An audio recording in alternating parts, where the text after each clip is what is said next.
আবার কেন ফিরে এলি? কি চাই তোর? ধন্যবাদ পিশাচিনী, এই নাও গো, তোমার জন্য উপহার এনেছি। আমার জন্য উপহার? তুই তো মস্ত ভালো মনের মানুষ দেখছি। তোর মধ্যে কোনো লোভও নেই। তোমার রূপ যেমন তেমনি তুমি একটুও ভয়ঙ্কর নয় গো। তোমার আসল পরিচয় কি পিশাচিনী? দেখবি আমার আসল রূপ। তোকে আমার আসল রূপ দেখাতে কোনো ভয় নেই। তখনই পিশাচিনী তার রূপ বদলে স্বর্ণ জলপরীর রূপ ধারণ করে। তার অলৌকিক মায়াবী রূপ দেখে কাঠুরে মুগ্ধ হয়ে যায়। কোনো মানুষ আমার ক্ষতি না চেয়ে আজ প্রথম উপহার দিল, তোকেও আমার দেওয়া উপহার গ্রহণ করতে হবে।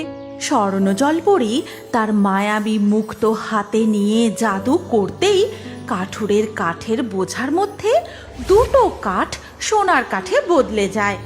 কাঠুরে কিছুই বুঝতে পারে না। সে জলপরীকে বিদায় জানিয়ে সোজা হাটে চলে যায়।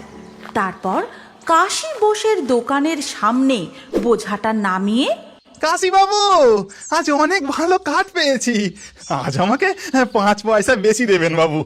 কাশী বোসের নজর সোজা গিয়ে পড়ে বাঁধা কাঠের বোঝার মধ্যে দুটো চকচকে উজ্জ্বল সোনালী বর্ণের কাঠের উপর। এই, তুই এই দুটো কাঠ কোথায় পেলি?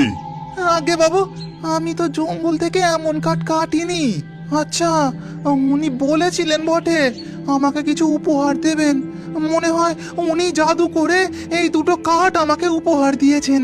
তুই এই দুটো কাঠ আমাকে দিয়ে দে, আমি তোকে এত টাকা দেব যে তোকে আর কোনোদিনও কাঠ কাটতেই হবে না।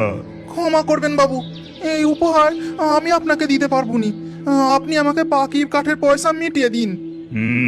আচ্ছা, এটা না দিতে চাস তাহলে ওনার ঠিকানাটাই আমাকে দিয়ে যা, আর উনিও নিশ্চয়ই আমাকে উপহার দেবেন। সরল সাদাশীতে কাঠুরে কাশী বোসকে জঙ্গলের মধ্যে ওই স্বর্ণ জলপরীর ব্যাপারের সমস্ত ঘটনা বলে দেয়। তারপর কাঠুরেও কাঠ বিক্রি করার টাকা ও দুটো স্বর্ণ কাঠ নিয়ে বাড়ি ফিরে আসে। তারপর রান্নাঘরে গিন্নির কাছে গিয়ে সমস্ত ঘটনা বলতে শুরু করে। ভগবান আমাদের দিকে মুখ তুলে চেয়েছেন। আমাদের তো ধনসম্পত্তির কোনো লোভ নেই। ওই জলপরী তো মায়াবী শক্তির অধিকারী। তিনি কি আমার একমাত্র ইচ্ছা পূরণ করবেন না? আশীর্বাদ স্বরূপ আমাকে সন্তান সুখ দেবেন না? তাহলে কাল যখন আমি কাঠ কাটতে যাব, তুমিও আমার সাথে যেও গো গিন্নি। আমি ওই জলপরীর সাথে তোমারও পরিচয় করিয়ে দেব। আর ওদিকে তখন কাশী বোস জঙ্গলের মধ্যে খুঁজতে খুঁজতে গিয়ে দাঁড়ায় সেই পরিত্যক্ত পুকুরের সামনে। বেরিয়ে আয় জলপরি, বেরিয়ে আয়, আমাকেও সোনা দে। তখনই জল তোলপাড় করে বেরিয়ে আসে সেই পিশাচিনী।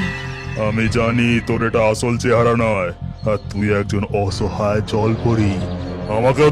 আমাকে সোনা দে।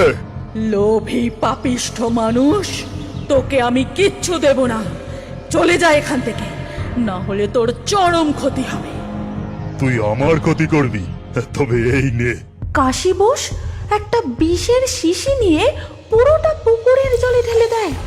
আর এই দেখে পিশাচিনী রূপী জলপরি ভয় পেয়ে জলে ডুব দেয়। এবার তুই মর, কালকে জেলের দল নিয়ে এসে আমি তোর পুকুর লুট করব, আর যদি বিষের হাত থেকে প্রাণ বেঁচে যায় তাহলে তোকেও বন্দি করে নিয়ে যাব। কাশী বোস ফিরে যায়। তার পরের দিন সকালে কাঠুরে তার স্ত্রীকে সঙ্গে নিয়ে ওই পুকুরের কাছে যেতেই তারা যা দেখে তাতে কাঠুরে কান্নায় ভেঙে পড়ে। পুকুরের জলে ছোট বড় মাছ সহ দুটি মৃত জলপরীর দেহ ভাসছে। ভগবান, এ কি সর্বনাশ হয়ে গেল!